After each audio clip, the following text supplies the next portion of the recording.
Mga idol, baka naman pwedeng humingi ng like and subscribe. Maraming salamat po!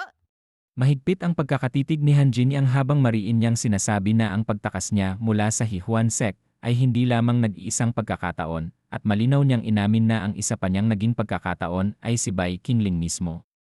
Napakunot noo si Bai Qingling at litong-lito habang iniisip kung kailan nangyari ang sinasabi nito dahil wala siyang maalala, at malamig niyang itinanggi na may alam siya sa paratang.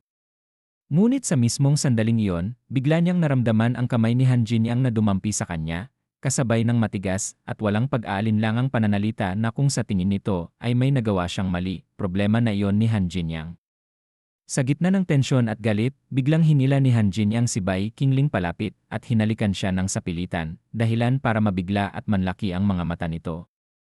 Pagkatapos ng halik, malamig ngunit may halong panunuyan niyang tinanong si Bai Qingling kung sa buong buhay nitong walang kapantay at walang makalaban, naranasan na ba nitong halikan ng sapilitan ng isang babae, at sa harap ng tanong na iyon, tahimik at diretsyo lamang na sumagot si Bai Qingling ng isang simpleng hindi. Isang malamig na tinig ang umalingaw habang sinasabi niyang hindi kailanman makakalimot ang babae sa parusang ito, at sa harap ng altar ay nanginginig si Han Jingyang. Namumula ang mukha at magulong isipan habang napapabulalas na may asawa na siya, kasabay ng biglang paglitaw ng misteryosong sistema na nag-anunsyo ng matagumpay na pagkalat ng pag-ibig at napakalaking puntos na nakuha. Dahilan upang umiti ang Demon Lord habang sinasabi niyang ipagpapatuloy lang niya ang pag-ipon ng puntos. Upang harapin ang tunay na kalaban, at kasunod nito ay nagbago ang eksena sa kabundukan kung saan mabilis na sumusugod ang babaeng may asul na buhok na si Yehongi. Hawak ang sandata at sumisigaw na hinding-hindi niya pagtataksilan ang kanyang kapatid at gagawin ang lahat upang maging Sect Master at iligtas siya mula sa demonyo. Bago niya buong lakas na pasabugin ang lupa sa isang matinding pag-atake, habang mariing isinisigaw na kahit mamatay pa siya ay hinding-hindi niya papakasalan ang kasuklam-suklam na matandang si Bai Qingling. Sa gitna ng malamig na hangin, kalmadong pumalakpak si Bai Qingling, at sa kanyang tinig ay may bahid ng paghanga habang sinasabi niyang karapat-dapat purihin ang teknik ng espada ng Ye family at ang Ice Crystal Jade Holy Body nito. Ngunit kaagad din niyang idinagdag na sayang lamang dahil hindi man lang ito nakapagdulot ng kahit gasgas sa kanya. Sa sandaling iyon, napansin ni Yehongi ang kakaibang presensya sa kanyang harapan at napagtanto niyang ang lakas na kanyang kaharap ay hindi mula sa isang ordinaryong eksperto ng demonic path, kaya't hindi niya napigilang mapailing sa kaba. Sa gitna ng umiikot na nyebe at dilim, ngumiti ang lalaking may kumikislap na pulang mga mata at magalang na bumati. Ipinakilalang siya ang Temple Master Bai, dahilan upang mapatigil si Yehongi at tanungin kung bakit siya nagpakita sa Black Moon Hall. Walang pag-aalinlangan, diretsahang tinanong ni Bai Qingling kung nais ba niya ang posisyon ng Sect Master. Isang tanong na ikinagulat ni Yehongi dahil kahit ang pinakamararangal at mayayabang na cultivator ay hindi basta-bastang nagsasalita tungkol sa ganoong posisyon. Ngunit ang lalaking nasa kanyang harapan ay binanggit ito na tila isang karaniwang bagay lamang, dahilan upang lalo siyang mabahala sa tunay na intensyon at kapangyarihan nito. Sa gitna ng malamig na hangin at nagtatagisang mga tingin, malinaw na naramdaman ni Yehongi ang bigat ng presensya ng lalaking nasa harapan niya habang mariin niyang tinanong kung may sagot muna siya. At matapos kumpirmahing nagkita nga sila ng matandang ninuno, bahagyang kumalma ang kanyang tindig ngunit agad ding nagliyab ang emosyon nang mariin niyang ipahayag na hindi siya magpapakasal at ang puso't katawan niya ay matagal nang may pinaglaanan. Subalit sa halip na magalit ay ngumiti lamang ang Demon Lord habang dahan-dahang iniunat ang kamay at malamig na sinabi na hindi siya interesado sa mga titulo, kayamanan, o panlabas na anyo, na para bang may mas malalim at mas mapanganib na layunin siyang unti-unting inilalantad. Ibinunyag ni Temple Master Bai ang dahilan kung bakit niya inaalok ng tulong si Hongi. Maaga raw nitong nawala ang mga magulang at lumaki ng mag-isa, habang ang kanyang lolo ay walang panahong manatili sa kanyang tabi. Dahil dito, naawa siya kay Hongi, dahan-dahang iniabot ni Bai ang kanyang kamay at seryosong sinabi ang kanyang alok, hindi kasal, kundi ang maging anak niya. Lubos na nagulat si Hongi sa isang iglap mula sa iniisip na pagiging asawa. Biglang naging pagiging anak gaano ba siya kamanyak, dahilan para siya'y tuluyang mataranta. Upang patunayan ang kanyang sinabi, inilabas ni Bai ang soul ring at ipinaliwanag na ito ay personal na ibinigay ng lolo ni Hongi bilang huling habilin. Nang makita ito, napagtanto niya na totoo ang lahat. Dahil ito ang huling kagustuhan ng kanyang lolo, pinili niyang hindi tumutol. Sa huli, malinaw ang naging kasunduan. Mula ngayon, sila ay formal na magkaalyado. Nangako si Bai na kung sakaling umakyat si Hongi sa posisyon ng Sect Master, hinding-hindi niya ito itatrato ng masama at poprotektahan niya ito sa abot ng kanyang makakaya. Malamig ngunit tuwid ang tinig ni Bai habang tumatanggi siya, at malinaw na sinasabi na ang kailangan niya ngayon ay ang agarang garantiya ni Hongyi. Namumula ang mukha ni Han Jinyang habang buong tapang siyang humaharap at tinatawag si Temple Master Bai, halatang nahihiya ngunit hindi umatras sa kanyang hinihingi. Sa gitna ng tensyon, mahinahon ngunit mariing itinuwid ni Bai ang maling akala at ipinaliwanag na hindi ama ang alok niya kundi pagiging ninong. Sabay banggit na ang Kangming sect ay minsang tinawag na Kangming Church at may kwento tungkol sa isang batang sect master na gumagalang sa kanyang ninong.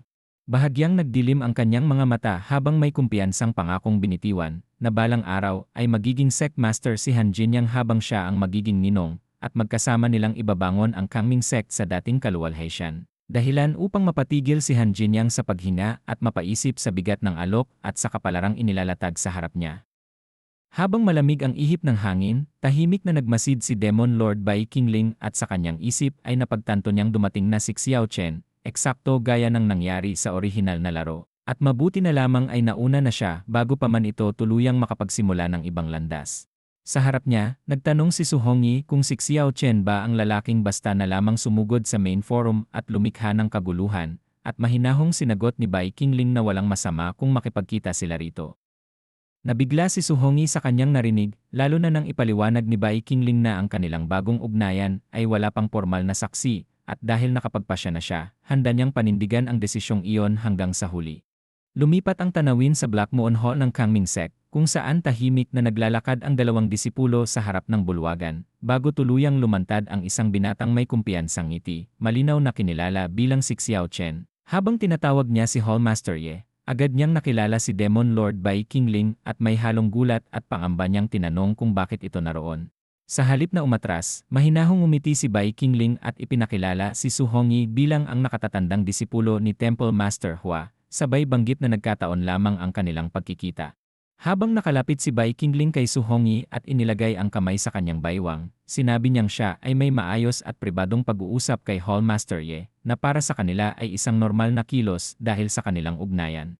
Namula si Su Hongyi at napapikit sa hiya, pilit pinapakalma ang sarili habang iniisip kung ang sinasabi ni Bai Qingling ay bilang asawa o bilang ama. Sa kabilang banda, tuluyang nabigla si Xiao Chen at may galit at pagkalito niyang isinigaw kung ano ang tunay na relasyon ng dalawa at kung kailan pa ito nagsimula. Sa sandaling iyon, tumalim ang tingin ni Demon Lord Bai Qingling at malamig niyang binigkas ang pangalan ni Xiao Chen. Narinig ni Xiao Chen ang malamig na tanong ni Bai Qingling kung may karapatan ba talaga siyang magtanong. At bago pa man siya makasagot ay agad niyang naramdaman ang matinding pressure na bumalot sa buong paligid. Nanlaki ang kanyang mga mata at hindi na niya napigilan ang ungol ng sakit nang bigla siyang mapaatras at mapaupo sa lupa, ramdam ang bigat ng kapangyariang tumama sa kanya. Sa malayo, malinaw niyang nakita sina Bai Qingling at Su Hongyi na magkatabi, kalmado at buo, habang siya ay nagdurusa sa harap nila. May ngiting mapanukso si Bai Qingling nang sabihin niyang sayang at isang braso lamang ang nakuha niya noon na para bang hindi pa sapat iyon. Lalong namula si Su Hongyi, hindi makapagsalita, habang si Bai Qingling ay nananatiling dominante at walang bakas ng pag-aalinlangan. Sa loob ni Xiao Chen, nagsabay-sabay ang takot, galit, at kawalan ng pag-asa, at sa isip niya ay paulit-ulit ang tanong kung paano nangyari ang lahat ng ito, kung kailan siya tuluyang nahigitan ng taong akala niya ay patay na. Ramdam niyang nawala na sa kanya ang lahat, ang kanyang lakas, ang kanyang pangalan, at maging ang babaeng minsan niyang inangkin, at ngayon ay parang nabubuhay na lamang siya sa anino ni Bai Qingling. Kahit alam niyang ang mga pagbabagong naganap ay hindi pa sapat para agad siyang patayin, habang nakatalikod siya kay Xiao Chen. Malamig na ngiti ang sumilay sa mukha ni Demon Lord Bai Qingling habang mahigpit niyang hawak si Su Hongyi, at walang pag-aalinlangang nagbanta na sa hinaharap ay dudurugin niya ang kapalaran ng kanyang kalaban ng mas malupit pa. Saka nagpalit ang eksena patungo sa loob ng Black Moon Hall kung saan tahimik na nakaupo si Su Hongyi sa harap ni Linging, baka sa kanyang pamumula ang hiya at pagkalito habang walang masabi, at sa kanyang isipan ay malinaw niyang naramdaman kung gaano katalino at kasanayan si Bai Qingling sa pagkontrol ng damdamin at isipan ng iba. Dahilan upang sumulpot sa kanyang alaala ang magagaan, ngunit nakalilitong tagpo ng pagiging malapit nila kasama ang lalaki, mga eksenang tila masyadong matamis upang maging normal. Kaya't bigla siyang napaisip kung bakit hindi niya siya napigilan noon at kung bakit may mga kakaibang reaksyon ang kanyang katawan hanggang sa umabot siya sa nakakatakot na hinala kung siya ba ay nalason o sadyang nadala. At habang naiisip niyang sa tuwing papasok sa isip niya ang paggawa ng mga bagay kasama si Hongyi, ay may kung anong puwersang umuudyok sa kanyang damdamin, lalo siyang nalito at namula, bago magtama ang mga mata nilang dalawa. Parehong puno ng hiya at pag-aalinlangan, na para bang pareho nilang nararamdaman ang parehong gulong emosyon, magkaharap na nakaupo sina Su Hongyi at Linging sa loob ng silid, kapwa tahimik at halatang nagulat sa biglang tensyon na namuo sa pagitan nila. Walang nagsasalita, pero ramdam ang bigat ng sandaling iyon sa kanilang mga tingin at galaw. Hindi nagtagal, napahinto si Linging at napako ng sunod-sunod, habang si Su Hongyi ay bahagyang napayuko, namumula ang mukha, at pilit iniiwas ang tingin, halatang apektado rin sa sitwasyon. Sa isip ni Linging, unti-unting pumapasok ang pag-aalinlangan kung maaari pa ba siyang maging tapat kay Su Hongyi mula ngayon, habang si Su Hongyi naman ay naguguluhan at hawak ang kanyang pisngi, hindi maipaliwanag ang sariling emosyon. At sa katahimikan ay lumitaw ang isang tasa na may kakaibang likido, tila may mahalagang papel sa mga susunod na mangyayari. Naalala ni Demon Lord Bai Qingling ang orihinal na takbo ng kwento, kung saan matapos mabigo si Menghua Daoist na maging sect master, ay may nakatakdang plano para sa kanyang muling pagbangon. Ngunit kahit anong mangyari ay hawak pa rin niya ang kanyang mga alas at 13 life-shedding insects bilang pananggalang. Biglang lumiwanag ang paligid nang magpakita ang sistema at ipahayag na may bagong main plot mission na natanggap ang host, dahilan para mapatingin si Bai Qingling ng may pagtataka. Ipinahayag ng sistema na ang misyon ay patayin si Menghua Daoist at ikalat ang tinatawag nitong dakilang pag-ibig ng kalayaan, kapalit ang gantimpalang 10 desperadong hiwa ni Yama at isang mataas na antas na pseudo-immortal na sandata. Napangiti si Bai Qingling ng pilit habang nagbibiro kung kailangan nga bang patayin ang isang matandang daan-daang taon nang nabubuhay, sabay puna nakakaiba ang pananaw ng sistema tungkol sa pagpatay bilang anyo ng dakilang pag-ibig. Gayunpaman, seryoso niyang inamin sa sarili na ito ang unang pagkakataon na lumitaw ang isang main plot mission na lubos na naiba sa orihinal na laro. At sa kanyang pulang mga mata ay sumiklab ang tanong kung anong batayan ng sistema sa paggabay sa direksyon ng bagong kwentong ito. Magalang na yumuko si Xinger at iniulat na natapos na niya ang lahat ng utos ng kanyang master, at nang maipadala ang 3 lihim na sulat sa 3 elder, agad nilang ipinahayag na susunod sila sa mga inayos ng kanyang master. Sa gitna ng ulat, hindi napigilan ni Xinger na mapansin ang reaksyon ni Menghua Daoist nang marinig ang balita, isang ekspresyong halatang puno ng kaba at pagkabahala, bagay na lihim niyang ikinatuwa. Pagkatapos nito, tinanong ni Supreme Nangong ang kalagayan ng pagkuha ng suporta mula sa iba pang mga Supreme, ngunit malamig na sagot ang dumating dahil si Supreme Luo Qingfeng ay malinaw na kumampi na sa Yulo Hall.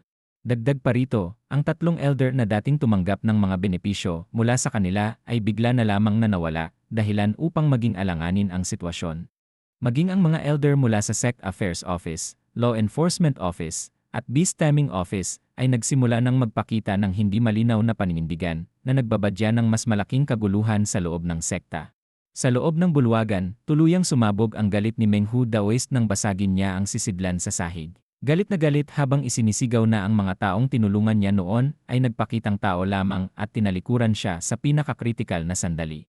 Sa gitna ng kanyang pagwawala, itinaas niya ang mga kamay at nagbanta na kapag tuluyan siyang pinilit, tatawagin niya ang lahat ng kanyang mga disipulo upang pilitin ang pagbabago ng pamumuno at lumikha ng bagong Kangming sect.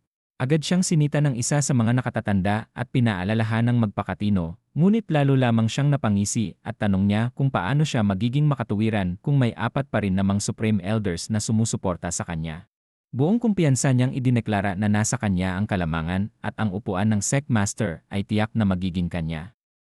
Sa kabilang dako, malamig na tinawanan ni Bai Qingling ang eksena, sinasabing kapag nais ng langit na wasakin ang isang tao, inuuna muna itong baliwin.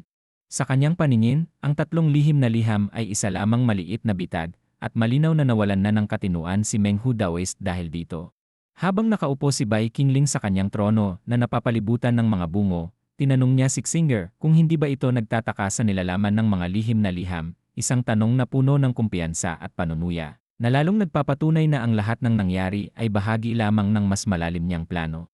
Tahimik na ipinahayag ni Xinger na kung nanaisin ng kanyang master na magsalita, ay saka lamang siya makikinig at wala siyang dahilan upang maging mausisa. Ngunit sa kanyang puso ay mas nangingibabaw ang kuryosidad niya kung paano siya gagantimpalaan ng kanyang master kaysa sa laman ng mga liham.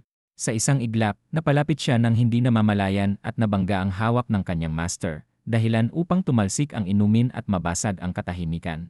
Napasinghat si Xinger sa gulat at agad na humingi ng tawad, paulit-ulit na nagsasabing naging pabaya siya at handang linisin ang kalat. Yumuko siya ng mababa, puno ng kaba at pagsisisi, habang pinagmamasdan siya ng kanyang master na halatang hindi mapalagay sa kanyang asal, iniisip kung sinasadya ba ito o simpleng aksidente lamang. Sa kabila ng pagkalito, nanatiling tahimik ang paligid hanggang sa biglang magbago ang tagpo at lumitaw ang isang malawak at mahiwagang tanawin, kung saan ang ulap ay bumabalot sa banal na lugar ng Misty Cloud Palace. Tahimik na nakaupo ang ilang babae, habang ang bughaw na liwanag ay dumadaloy sa ibabaw ng nagyayelong tubig at biglang nagbago ang daloy ng enerhiya na para bang may paparating. Napatingala sila sa langit, nagtataka kung ang ancestral saintes ba ay lumabas na agad mula sa seklusyon, dahil hindi pa nagtatagal ang huling labanan laban kay Demon Lord Kingling, kaya imposibleng mangyari ito ng ganoon kabilis. Sa gitna ng bughaw na liwanag, isang figurang babae ang marahang bumaba mula sa itaas, kalmado ang mukha ngunit puno ng otoridad, at tahimik niyang sinabi na ang lalaking iyon ay buhay pa. Kasunod nito, iniutos niya na ipatawag agad ang mga pinuno ng 4 na dakilang Orthodox sects upang makipagkita sa kanya, at sa huling sandali ay ipinakilala siya bilang ang Daoist sect Dao head na si Muxinlan, habang nananatiling mabigat at seryoso ang atmosfera sa paligid. Sa main forum ng Wanxiang Palace, nagkagulo ang buong lugar habang nagsisigawan ang iba't ibang panig. May mga taong hayagang sumusuporta kay Temple Master Meng Hu at nananawagan na sakupin ang Central Lands at hulihin ng buhay si Muxinlan. Sa kabilang banda, may mga sumisigaw din na suportahan si Hallmaster Ye bilang tunay na tagapagmana ng Ye family. Dahil dito, uminit ang pagtatalo at nag-away ang mga tao, bawat isa ay ipinaglalaban ang sarili nilang panig. Biglang may isang lalaking kalmadong nagsalita at nagtanong kung siya na lang ba ang sumusuporta kay Temple Master Bai. Natahimik sandali ang paligid bago may sumigaw sa kanya, nagtatanong kung naglalakas loob ba siyang suportahan ang Demon Lord Kingling. May ilan ang tumawa at sarkastikong nagsabi na ang gantimpala niya ay isang upuan sa blood storage. Habang patuloy ang kaguluhan, biglang nabaling ang atensyon ng lahat sa langit nang may lumipad na karwaheng balot ng lilang enerhiya na pababang dumating sa palasyo. Isang tinig ang malakas na sumigaw na dumating na ang Temple Master Hua ng Yingyi Temple. Sa isang kumpas ng kanyang kamay, itinaboy niya ang mga humaharang sa kanya, bumaba si Temple Master Hua na may matinding presensya. Tahimik na tumingin si Hua Yuerong, malamig niyang tinanong kung nasaan na ang mga elder, at agad namang sumagot si Xiao Chen na paparating na ang 10 elder ng main forum kasama ang Supreme Elder na si Nangong. Sa kabila ng maayos na sagot, halatang napansin ni Xiao Chen na hindi man lang pinansin ni Hua Yuerong ang inabot niyang kamay sa harap ng napakaraming tao, dahilan para mapahiya siya ngunit pilit na itinago sa isang pilit na ngiti. Marahan niyang binanggit ang pangalan ni Nangong Fang. Habang nananatiling kalmado, ngunit mapanuri ang ekspresyon ng babae, wari sinusukat ang sitwasyon sa harap niya. Habang nagpapatuloy ang tensyon, napansin ni Hua Yuerong na mukhang handa na ang kalabang kampo, at may matinding paghahandang isinagawa ang tinutukoy niyang masamang puwersa. Ilang sandali pa, umugong ang paligid sa pagdating ng Temple Master Ren at ni Lady Ren ng Xiuluo Temple, dahilan upang mapalingon ang lahat, kabilang ang lalaking kanina'y nag-aabang ng pagkilala. Biglang bumukas ang kalangitan at bumaba ang isang karwaheng hinihila ng mahiwagang nilalang. Bumagsak ito sa lupa na may bigat at lakas na lalong nagpatigil sa ingay ng mga tao. Mula sa karwahe ay lumitaw si Han Jinyang elegante at may otoridad sa bawat galaw. Tahimik na nakaupo, ngunit ramdam ang bigat ng kanyang presensya. Habang ang asawa niya nagmamaneho ay bahagyang yumuko sa harap niya. Sa mahinahong tinig ngunit puno ng kumpiyansa, ipinahayag niya na siya ang Temple Master ng Xiuluo, at malinaw na ipinaalam na hindi nararapat na tratuhin siya na parang karaniwang alagad lamang. Tahimik na tumingin si Han Jinyang mula sa mataas na upuan, malamig ang mga mata at walang bakas ng inis sa kanyang mukha, habang tahasang tinanong niya kung iyon lamang ba ang nakaabala sa kanya. Sa ibaba niya, nanginginig si Ren Qianfan habang pilit na humihingi ng kaunting dangal at respeto, umaasang maawa ang kanyang asawa at hindi siya tuluyang ipahiya sa harap ng lahat. Ngunit sa isang sulyap pa lang ni Han Jinyang, biglang nagbago ang hangin sa paligid, at malinaw sa kanyang tinig na wala siyang pakialam sa yaman, pangalan, o reputasyon ng lalaking nasa harap niya, dahil para sa kanya, wala itong maihahambing sa taong tunay na kinikilala niya. Mariin niyang ipinaalala kung sino ang nag-angat sa Xiuluo Temple hanggang sa kinalalagyan nito ngayon, at sa tanong kung luluhod ba siya o hindi. Sa huli, wala na siyang nagawa kundi ang lumuhod sa sahig, pawisan at nanginginig. Sa loob ng bulwagan, nakaupo si Hua Yuerong sa kanyang upuan, habang malamig na nakamasid sa paligid. Sa kamay bahagyang sinabi na maagang dumating ang babaeng iyon, malinaw ang pagtataka sa kanyang tinig. Sa kabilang banda, tahimik na nakatayo si Lady Ren, bahagyang kumunot ang noo habang iniisip kung bakit wala pa ang taong dapat naroon. Hindi nagtagal, napansin ni Lady Ren ang titig ni Hua Yuerong sa bakanting upuan ng Temple Master, at mapanuyang binanggit na kanina pa raw ito nakatingin doon, tila may hinalang may itinatagong kasunduan.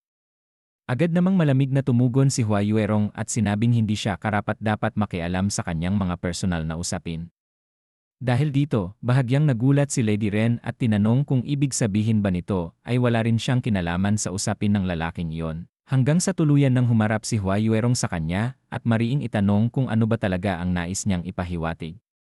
Sa harap ni Lady Ren, bahagyang yumuko si Hua Yuerong at may kumpiyansang ngumiti habang malinaw niyang sinabi na matapos ang isang malalim na pag-uusap ay nabuo na ang kanyang matibay na alyansa kay Temple Master Bai at ngayong araw ay tutulungan niya itong makuha ang pwesto. Biglang tumalim ang mga mata ni Hua Yuerong sa narinig at malamig na tinanong kung ano ang sinabi nito, ramdam ang biglang pagtaas ng tensyon. Sa di kalayuan, ang lalaking asawa ni Lady Ren ay napatingin habang iniisip na ginamit ng kanyang asawa ang usapin kay Bai Qingling upang harapin mismo si Hua Yuerong, at sa isip niya ay malinaw na siya pa rin ang laman ng puso nito. Pagharap nila sa isa't isa, lalong lumapit si Hua Yuerong at si Lady Ren hanggang sa magdikit ang kanilang dibdib. Tahimik at may kumpiyansang nakatayo si Demon Lord Bai Qingling ng tuwid at kalmado. Mula sa likod ng kurtina, lumitaw si Saint Singer, bahagyang nagulat at agad na nagtanong kung handa na ba ang kanyang master. Habang nakatingin siya kay Demon Lord Bai Qingling, hindi niya napigilang mamula, ang kanyang mga matay kumikislap at puno ng paghanga, habang tahimik na pinagmamasdan ang matatag na tindig sa harap niya. Sa isang sandali, napalapit si Saint Singer na tila nadadala ng kanyang damdamin, bago agad na umubo at magpakalma sa sarili. Pagkatapos nito, magalang niyang ipinaalam na narinig na niya ang tunog ng mga kampana mula sa pangunahing bulwagan at nagsimula na ang seremonya ng pagpili. Sa huli, bahagyang umiti si Demon Lord Bai Qingling at mahinahong nagsabi na walang kailangang ikamadali. Hindi pa kailangan magmadali dahil kulang pa sila sa isang mahalagang alas na magtatakda kung mananalo o matatalo ang laban. Sa kasunod na sandali, lumitaw ang isang pulang liwanag at isang misteryosong figura ang nagmamadaling dumating, dahilan upang mapansin ni Saint Singer na ito pala ang tauhan ng nakatatandang kapatid mula sa Crimson Pig Guard, at agad niyang napagtantong ang dala nito ay ang Kangming Soul Sword. Sa likuran, kalmadong nagsalita si Demon Lord Bai Qingling at malinaw na ipinahayag na kapag napasakamay na niya ang dalawang sagradong artifact, doon pa lamang siya kikilos at ang espadang iyon ang magiging susi sa kanyang plano. Sa kabilang panig ng bulwagan, biglang tumalim ang titig ni Hua Yuerong habang tinatanong kung ano ang sinabi kay Bai Qingling. Maingat na ngumiti si Han Jinyang habang marahang pinaglalaruan ang hibla ng kanyang buhok. At sa kalmadong tinig ay binitiwan ang isang mapanuyang pahiwatig na tila nagpapakita ng pagiging malapit ni Temple Master Hua kay Demon Lord Bai Qingling, hanggang sa tahasang itanong kung may lihim bang namamagitan sa kanilang dalawa. Biglang sumabog ang tawanan ng ilan sa paligid, may mga nagulat at may mga napasigaw sa gulat, habang ang tanong ay kumalat sa buong lugar. Sa gitna ng kaguluhan, sabay na napalingon ang dalawang babae, kapwa bahagyang nagulat, nang may malakas na tinig na pumigil sa eksena at magtanong kung ano ang kanilang ginagawa. Sa sandaling iyon, lumitaw ang isang lalaking may matikas na tindig at seryosong mukha, mariing ipinahayag na mahalaga ang araw na iyon at hindi nararapat na pag-aksayahan ng oras ang mga ganitong mabababaw na usapin. Sa tahimik na palitan ng mga tingin, malinaw ang tensyon sa pagitan ng dalawang babae, habang binibigyang diin sa isip na ang taong iyon ay si Meng Hu Daoist at isa siyang malaking problema sa araw na ito. Hindi nagtagal, isang otoritatibong tinig ang umalinggaw sa buong lugar, hinihiling sa lahat na maupo na, kasabay ng formal na anunsyo na opisyal nang magsisimula ang seremonya ng pagpili ng bagong sect master. Sa gitna ng malawak na entablado, tahimik na humarap si Linging abang hawak ang talaan. At ayon sa tradisyon ng sekta, ay malinaw niyang ipinahayag na ang kaliwang tagapagtanggol ang mag-aanunsyo ng mga kandidato. Kasabay ng pagbasa sa unang pangalan na yumanig sa paligid at nagbunsod ng iba't ibang reaksyon mula sa mga nakikinig. Habang umuugong ang bulungan ng karamihan at may mga lantad na pagtutol, nanatiling kalmado ang tagpo sa itaas, at sa isang gilid ay makikitang si Su Hongyi na may asul na buhok ay tahimik na nagmamasid. Bahagyang namumula ang pisngi at tila naguguluhan sa sariling damdamin habang hinihintay ang susunod na mangyayari. Sa gitna ng tensyon at mga matang nakatuon sa entablado, muling umalinggaw ang tinig ng tagapag-anunsyo nang banggitin ang susunod na pangalan. At sa malayong tanaw ay buong linaw na ipinakilala ang Temple Master ng Yinyi Temple na si Hua Yuerong. Tahimik na nakatayo si Linging sa gitna ng malawak na plaza, mahigpit ang hawak sa talaan habang nakatingala sa langit. Puno ng pag-aalinlangan ang kanyang mga mata dahil hindi pa rin dumarating ang taong inaasahan niyang tatayo sa kanyang tabi. At sa loob-loob niya ay naghalo ang pangamba at sama ng loob habang naaalala ang mga salitang binitiwan sa kanya noon. Sa gitna ng katahimikan, malinaw at malakas na binanggit ang pangalan ng Luocha Temple at ni Menghu Daoist, dahilan upang sumiklab ang sigawan ng mga taga-suporta na sabik at panatag sa paniniwalang siya ang tiyak na magwawagi. Habang ang karamihan ay nagbubuni, isang matandang temple master ang tahimik na nagmamasid, may bahagyang pag-angat ng kilay at malamig na pagtatasa sa kanyang tingin, na para bang kinikilala ang tapang ngunit sinusukat ang tunay na lakas ng kalaban. Sa entablado, mayabang nang umiti si Menghu Daoist habang ibinabalandra ang kanyang kumpiyansa sa harap ng lahat. Ipinapahayag na ang buong lugar ay puno ng kanyang mga tao, at sa bawat salitang binibitawan niya ay lalong umiigting ang tensyon. Naghuhudyat ng paparating na sagupaan kung saan hindi sapat ang yabang, kundi lakas at paninindigan ang magpapasya kung sino ang karapat-dapat magwagi. Sa gitna ng malawak na entablado, biglang sumugod si Menghu Daoist, bumabalot sa kanya ang malakas na aura habang diretsong hinarap si Linging na nagbabasa pa rin ng talaan. Sa harap ng lahat, mariin niyang iminungkahi na tapusin na agad ang gulo, alisin ang mga hindi mahalaga, at hayaang siya at si Temple Master Juan na lamang ang magdesisyon ng magiging resulta. Hindi umatras si Linging. Matatag ang kanyang tindig habang binalaan niya si Menghu Daoist na nilalabag nito ang mga patakaran bilang left protector ng pangunahing forum. Ngunit sa halip na umatras, umisi lamang si Menghu Daoist at malamig na ibinalik ang tanong. Sinasabi na mas alam ni Linging kaysa kaninuman kung paano niya nakuha ang posisyong iyon, at idinagdag na wala ng sinumang makakapagprotekta sa kanya ngayon, kahit ang kanyang guro. Lalong lumapit si Menghu Daoist, tahasang nilait ang pinanggalingan ni Linging, dahilan para manlaki ang kanyang mga mata sa galit at gulat. Sa isang iglap, kumilos si Linging, mabilis na hinugot ang sandata at buong tapang na sumugod, walang bahid ng pag-aalinlangan sa kanyang mukha. Ngunit sinalubong lamang siya ng malamig at mapanuyang tingin ni Menghu Daoist, ang kanyang pulang mga mata ay kumislap habang tahasang kinuwestiyon ang kanyang paggalang, sa gitna ng nagliliyab na enerhiya. Mariing hinigpitan ni Menghu Daoist ang hawak sa kanyang sandata, habang ang pulang aura ay kumikislap at bumabalot sa kanyang buong katawan. Malinaw na ipinapakita ang matinding puwersang pinakawalan niya laban kay Linging. Mula sa ibaba, pilit na sinalubong ni Linging ang pag-atake. Nanginginig ang mga kamay habang ang kanyang espada ay halos mapuwersang yumuko sa bigat ng kapangyarihan ng kalaban, at sa kabila ng sakit at takot, mariin niyang tinanggihan ang utos na lumuhod. Habang bumubuhos ang presyon at tila dinudurog ang kanyang katawan, malinaw sa kanyang mukha ang hirap at pagpupumilit, kasabay ng tahimik na pag-amin na hindi niya kayang yumuko dahil may mas mahalaga siyang pinanghahawakan. Sa sandaling iyon, biglang gumalaw si Hua Yuerong mula sa kanyang upuan. Ang malamig na ekspresyon ay napalitan ng matatag na determinasyon habang isang asul na enerhiya ang umikot sa kanyang kamay. Sa isang iglap, kumislap ang bughaw na liwanag sa mga mata ni Linging, at bago pa tuluyang madaig, pinakawalan niya ang natitirang lakas upang umatake mula sa itaas. Ang espaday na babalot ng bughaw na enerhiya habang mariing sinalubong ang sandata ni Menghu Daoist, dahilan upang magbanggaan ang dalawang kapangyarihan at yumanig ang buong entablado sa lakas ng kanilang sagupaan. Tahimik na nakamasid ang mga nakatataas habang napapansin nilang may mali sa takbo ng laban, sapagkat hindi dapat ganito ang isang hamon sa pagitan ng mga kandidato. Sa gitna ng tensyon, malinaw na napagtanto ng ilan na kapag tinanggap ni Linging ang hamon ng isang hindi kandidato, tuluyan siyang mahuhulog sa bitag na inilatag ni Menghu. Samantala, mula sa kabilang panig, lumutang ang presensya ng Black Moon habang may malamig na tinig na kumwestiyon kung paanong naglakas loob ang isang tao na apihin si Sister Linging sa harap ng lahat, kahit pa ang kaharap ay isang left protector.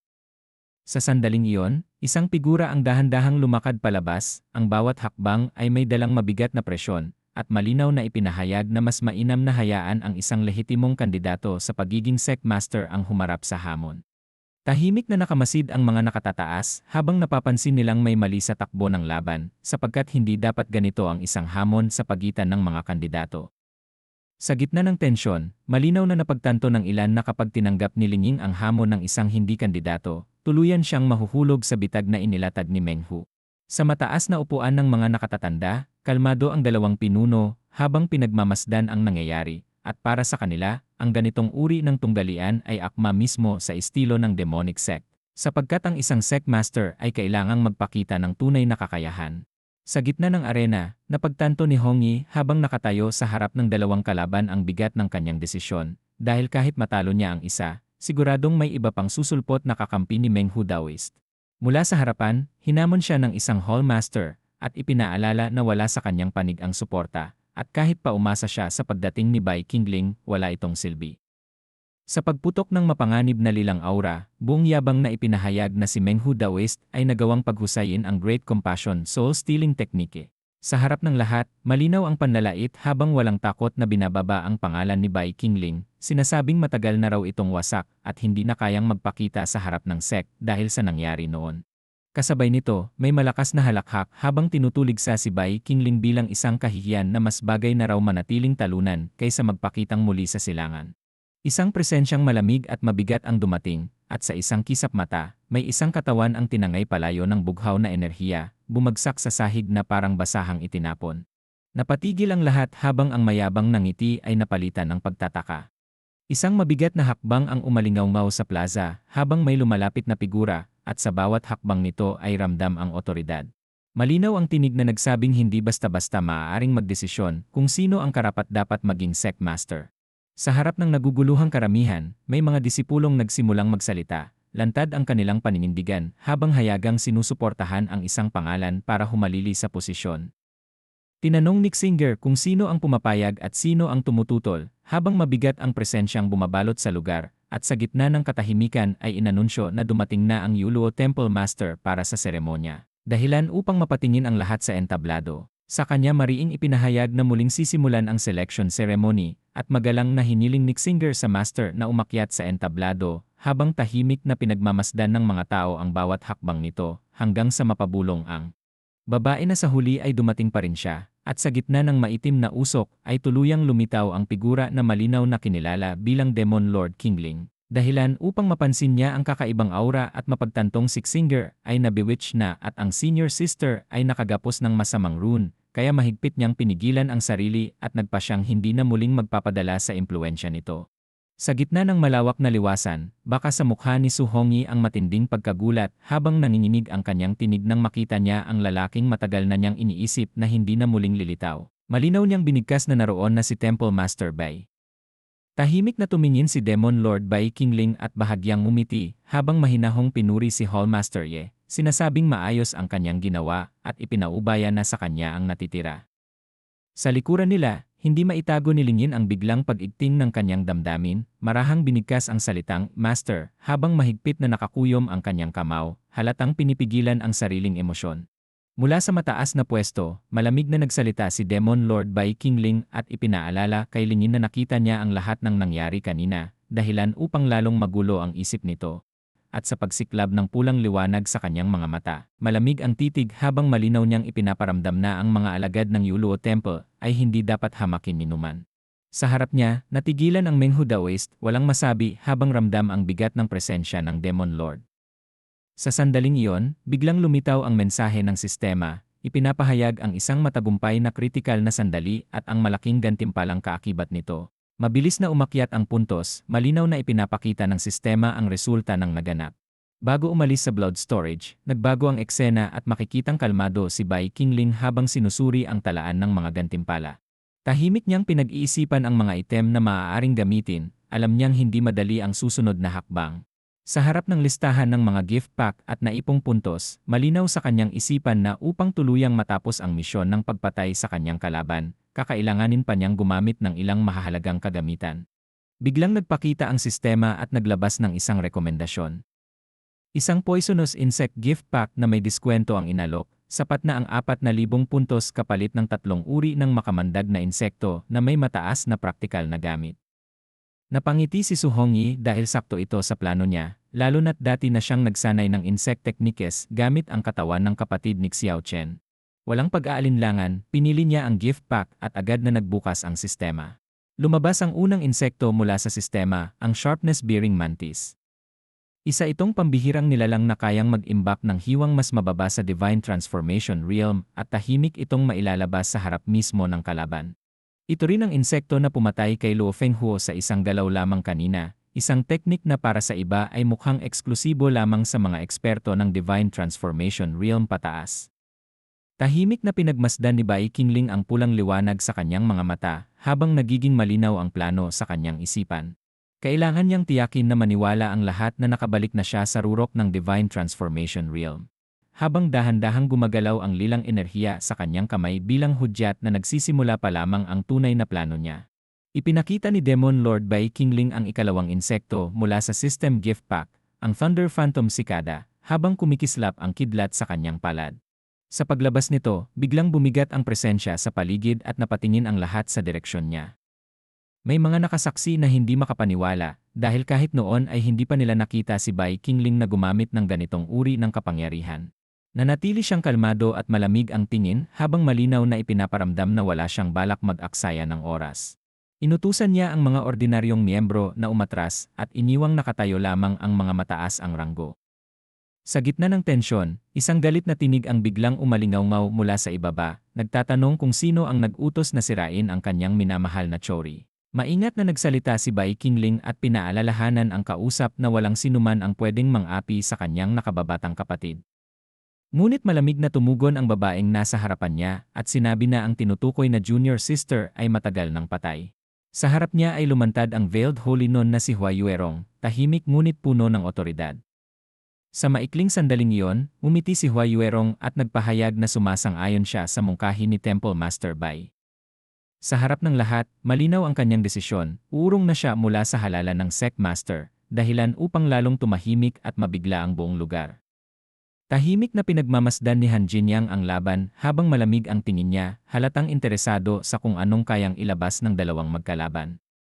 Tinanong siya ng asawa niya kung bakit parang nakasimangot kahit naglalaban na ang dalawa, pero walang balak magpaliwanag si Han Jinyang at sinabing wala siyang oras magsalita sa isang hangal. Bigla siyang umatake, pinwersa ang asawa na umiwas habang galit na galit siyang sumusugod. Samantala, tahimik na nakatayo si Bai Qingling sa harap ng bakanteng upuan, walang imik at walang emosyon sa mukha. Sa isang iglap, napansin ng lahat na si Xiao Chen na kanina'y katabi ni Hua Yuerong ay biglang naglaho na parang hindi kailanman naroon. Maliwanag na alam niya ang sarili niyang lugar at kusang umatras sa eksenang ito. Sa isip ni Bai Qingling, malinaw ang isang bagay, iisa lamang ang tunay niyang kalaban sa entabladong ito. Mula sa itaas ng entablado, malamig na tinitigan ni Bai Qingling si Master Meng Hu paparating, at sa isang tingin pa lang ay agad niya itong nakilala. Sa galit na sigaw, tinawag siya ni Master Meng Hu at hinarang ang daan, sinasabing matagal naman silang hindi nagkikialaman, kaya hindi niya maintindihan kung bakit ngayon siya pinipigilan. Ngumiti si Bai Qingling at mahinahong sumagot, tinanong kung kaninong lakas ba umaasa si Luo Fenghuo para maglakas loob na insultuhin siya sa harap ng maraming tao. Nagngangalit si Master Meng Hu, nanginginig ang katawan habang sinasabing kung gusto ng laban ay handa siyang sumama hanggang sa huli. Biglang sumabog ang madilim na enerhiya sa paligid niya, patunay ng kanyang matinding galit at determinasyon. Ngunit sa halip na matakot, bahagyang umiti si Bai Qingling at kalmadong nagsalita, sinabing kung talagang gusto niyang makipaglaro, ay sumunod na lang siya sa napagkasunduang botohan ng mga nakatataas. Nagbabala si Master Meng Hu na pagsisisihan niya ito, sabay sigaw na hindi pa raw niya alam kung sino ang tunay na may kontrol sa Kangming Sect. Tahimik na tumawa si Bai Qingling at may kumpiyansang tugon, sinabing umaasa siyang kasing tapang pa rin siya kapag dumating na ang tamang oras. Malamig na umiti si Bai Qingling habang pinagmamasdan si Meng Hu, malinaw sa kanyang mga mata na matagal na niyang inaabangan ang sandaling ito. Ipinahiwatig niyang simula pa lamang ay tinatarget na niya ang buhay ni Meng Hu, at sa ere ay unti-unting nagpakita ang mapupulang insekto na umiikot sa paligid niya, kasabay ng pagputok ng marahas na aura. Sa gitna ng tensyon, biglang inihayag na tapos na ang botohan at unang ilalabas ang resulta ng 10 Supreme Elders. Tahimik ang buong lugar habang binabasa ang pasya. 6 ang sumusuporta kay Hall Master Ye, habang 4 naman ang pumapanig kay Temple Master Meng Hu. Napangiti si Meng Hu ng may kumpiyansa, sinasabing hindi na ito nakakagulat dahil karamihan sa mga elder ay may apelyidong Ye. Ngunit bago pa siya tuluyang magsaya, malamig na paalala ang bumagsak sa hangin, huwag munang magpakampante dahil hindi pa tapos ang laban.